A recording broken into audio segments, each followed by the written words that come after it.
গীবত সম্পর্কে আবু হুরায়রা সূত্রে বর্ণিত।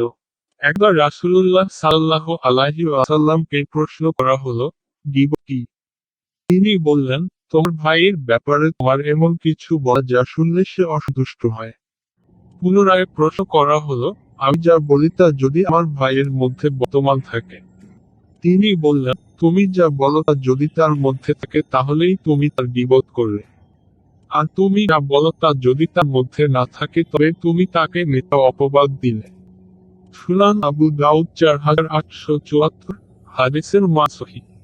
আনাস ইবনু মালিক সূত্রে বর্ণিত। তিনি বলেন, রাসূলুল্লাহ সাল্লাল্লাহু আলাইহি ওয়াসাল্লাম বলেছেননি, রাজের রাতে আমি এমন এক কওমের পাশ দিয়ে অতিক্রম করছিলাম যাদের লোকগুলো তামাক তৈরি এবং তারা অনবরত তাদের মুখমণ্ডলে ও বুকে আঁচড় মারছে।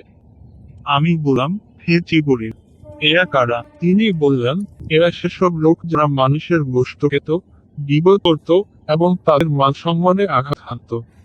সুনান আবু দাউদ 4878, হাদিসের মান সহিহ।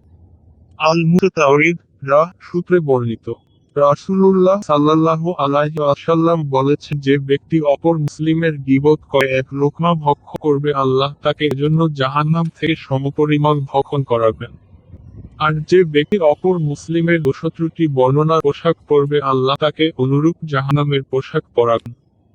আর যে ব্যক্তি অপর ব্যক্তির কুৎসা রটি খ্যাতি প্রদর্শনীর স্তরে পৌঁছাবে, মহান আল্লাহ কিয়ামতের দিন তাকে ওই খ্যাতি ও প্রদর্শনী জায়গাতেই জাহান্নামে স্থান দিবেন।